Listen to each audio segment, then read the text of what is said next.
Hello and welcome to a new Let's Play with me, my Poogie. So we return to the Crash Bandicoot series and also the NC trilogy, and we are going to look at now the final game in the Crash Bandicoot trilogy, namely Crash Bandicoot 3 Warped. And oh boy, this is my favourite one.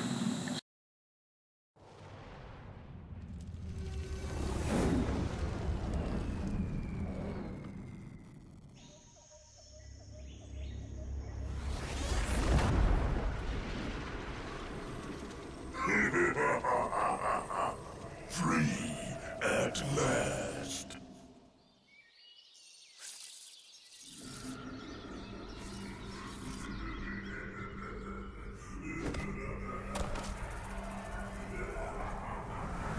Uka Uka is free? No, it cannot be. Evil, great evil has come.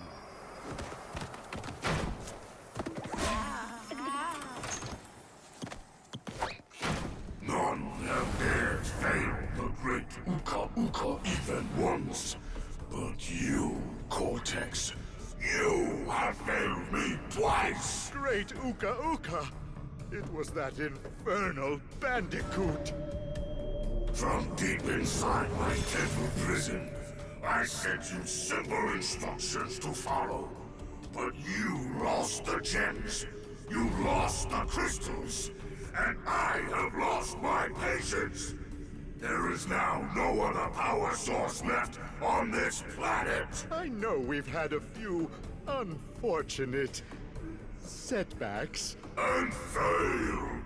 But since your bumbling has managed to set me free, I am feeling generous. There is still a way to amass the power needed to enslave this miserable planet. And this time, the great Uka Uka will make sure that you do it right. After many eons, my evil twin brother, Uka Uka, has been freed from his underground prison. Long ago, I locked him there to protect the world from his malice. Now, free once again, he must be stopped.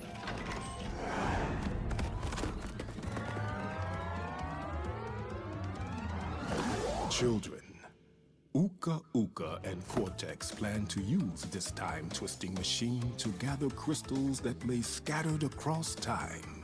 I have brought you here to recover the crystals before they do.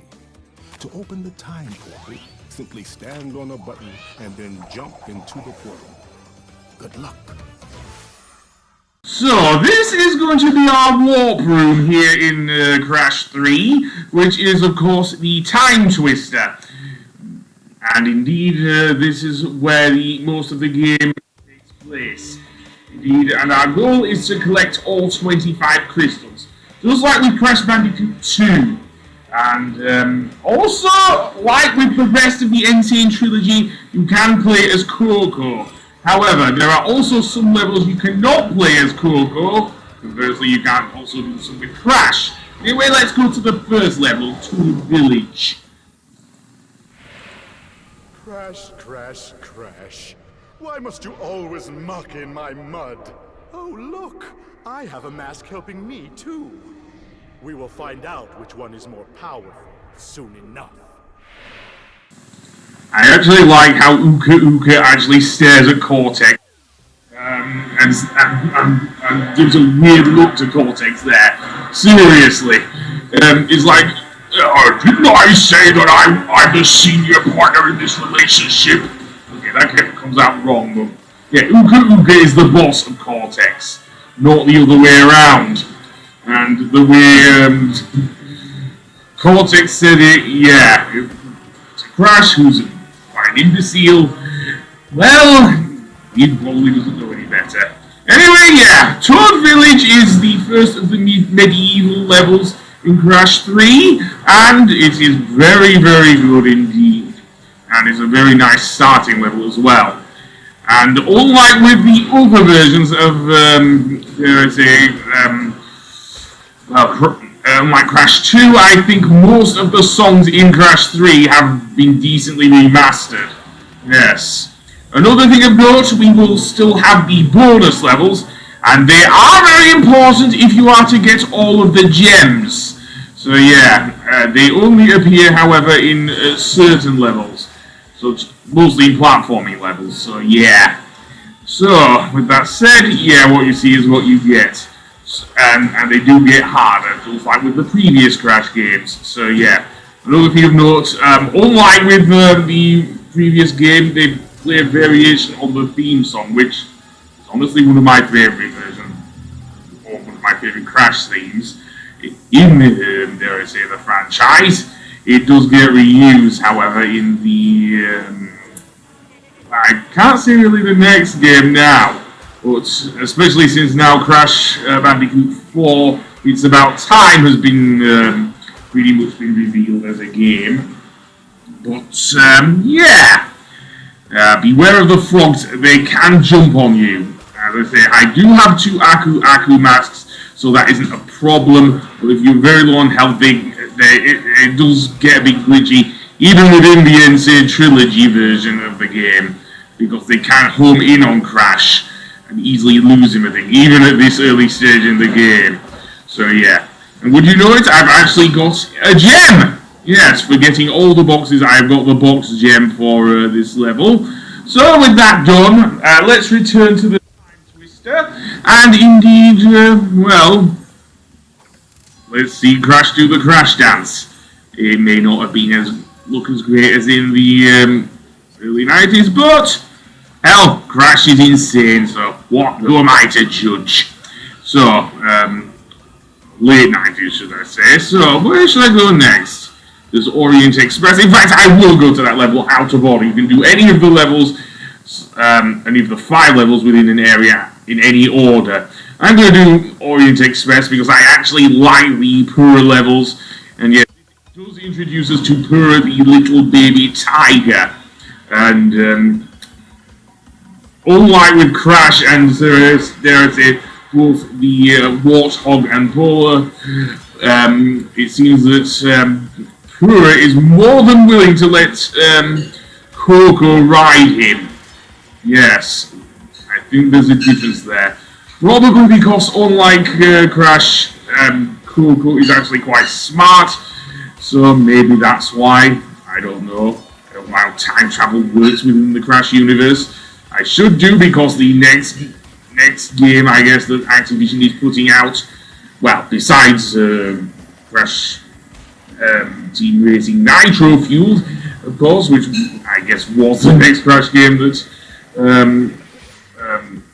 dare I say, Activision actually put out, but, well, never mind. So yeah, let's actually hug the right wall to get the crystal. Sometimes I find myself missing it completely. I know, shocking, I know, but yeah. Also, you will have to take the upper pathways in order to get the box gem for this level. I am not getting it now because, well, I'm completely missing a load of boxes. So I'm just going to the crystal in this case. So yeah. So let's jump down, and indeed we will land here and not get the thing. And yeah, seriously, Coco apparently loves Pura, unlike Crash, who pretty much abuses Paula, for example. But yeah, we've got the second one there. Very nice. And that done. Let's actually go to the next level, I think. So, which level shall I go to next? So I'm going to return to Crash. Well, that was a bit easier thing because I saved me game there. So which level next? Well, I'm going to go to the second level. Probably one of the most annoying sorts of level, the underwater levels. This one's called Under Pressure. Yes, and this one has us, of course, swimming. Normally Crash wouldn't be able to swim, but apparently he's okay with scuba gear. So yes, Crash can spin into crates and various enemies, although you do need a bit better timing than you do on land, so be very careful of that. Let's see, is that enough? I think so. yeah. And that was going to be a pain, isn't it? So, let's see, do I do that right? I don't know, because I'm messing up royally here. So, I think I paused the game as I took a pause break there, but let's see. Be wary of those, well, pufferfish for one. They can be glitchy in both versions of Crash 3. And, oh boy, these things. Yeah, don't go too near the things. The eels are very annoying as well. They can tug on you and easily hurt you that way. So yeah, and I would lose the Aku Aku mask I have here. So yeah, so now let's go down here to some easily missable crates.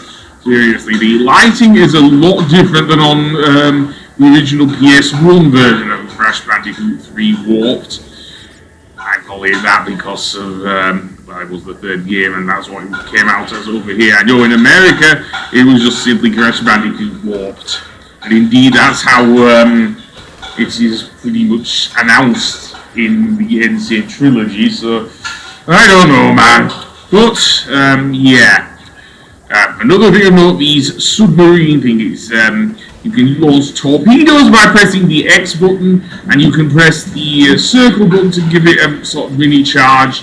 Be careful though, because the mini charge does mean that you, maybe not run out of time per se, but certainly end up getting the short end of the stick? Well, maybe not. So yeah, and after a while they can't fit through these small spaces, can these small submarines, so yeah, be careful of that. And oh boy, now I've lost my Aku Aku mask, so yeah. And oh no, narrowly missed that one, and I don't want to go near that mine. Yes, I suppose I could use Crash's spin to get out of the way, but that doesn't always work in time, as I said, because my timing is utter crap.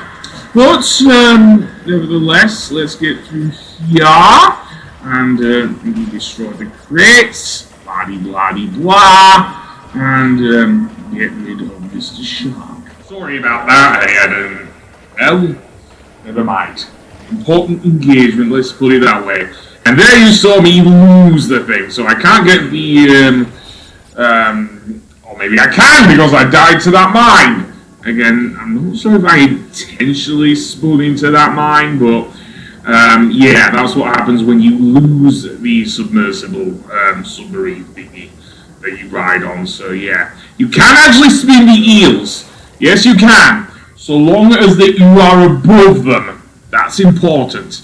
You can only spin them when you're above them, I find, because if you're quite near them, they will just drag you in and you lose a life, etc., etc. So, with that said, let's go down here and into the depths and avoid that freaking eel like the plague. Seriously. And then let's swim around. And then, well, now let's take the submersible again. Hopefully we won't have to worry about that. And indeed, then make our way upwards.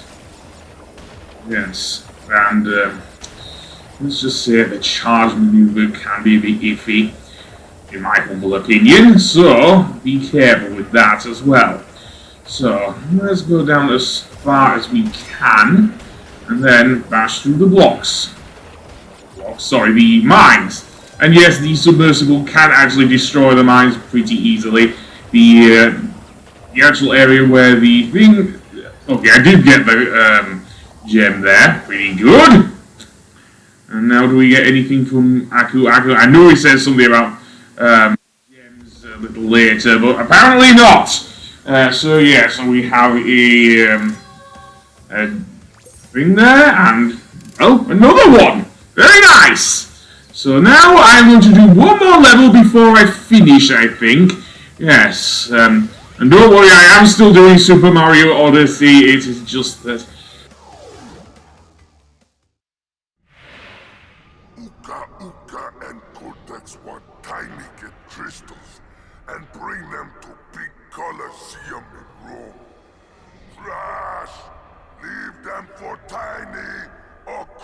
Crash get crushed! Oh boy, is it nice to hear the non-Mike Tyson Tiny Tiger? Seriously, even though his voice actually is John DiMaggio, who voiced him in Crash Nitro Kart, but yeah, it is nice to hear the old tiny, well, sort of that. Let's say, no more of this Mike Tyson baby voice shit.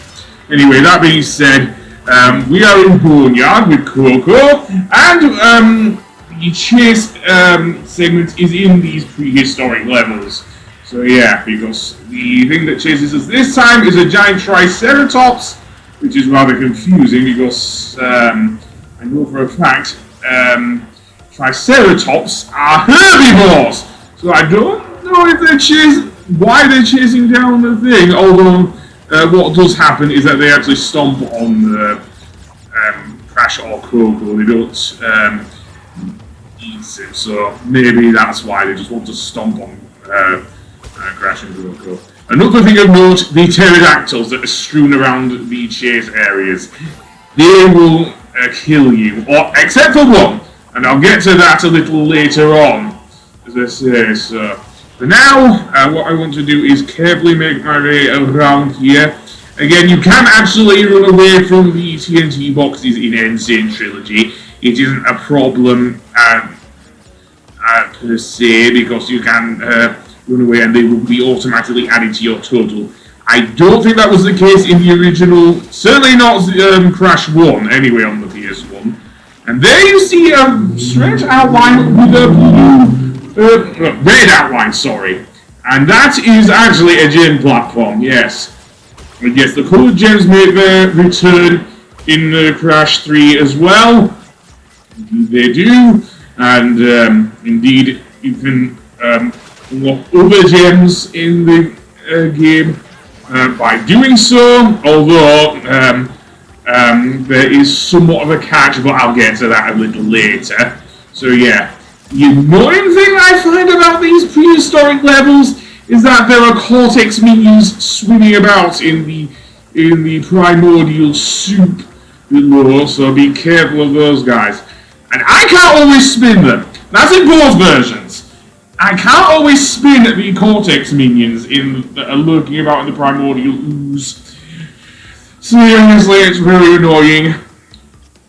As I said, and this, I don't know if this gives us the thing, but yeah, there are some boxes on top of there. So we will need to use the boost jump to get on top of there to get those two boxes, and then just use the body slam to get the other boxes. So yeah, not too bad anyway. So yeah, but soon we will have to deal with new combos as we go on through the game. So yeah. So now we go back to the main area, and indeed, yeah, those lava pools can be very annoying indeed. Again, like with Crash 1 and 2 in Insane Trilogy, if you complete a bonus stage, it will serve as a checkpoint, so that's pretty cool. Although it does make this game a little easier than the PS1 version, dare I say, but I don't mind that, given how hard Crash 1 was. I'd rather have some consistency in a game than none at all, than very little to the other one. So yeah, so another Triceratops chase. Again, I think there are also some lava pools here. Yep. Sometimes I fail at jumping over them because of how both Crash and Coco's jumps just don't cover them. And I don't have the time to slide over them, just do a slide boost jump over them.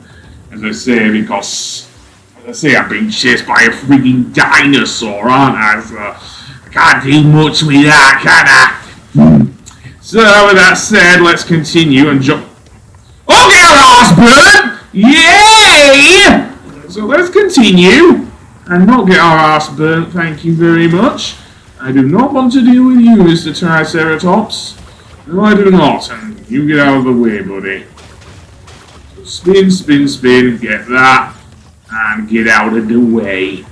Get wrecked? Yes, get wrecked. So, yeah, that's going to be annoying.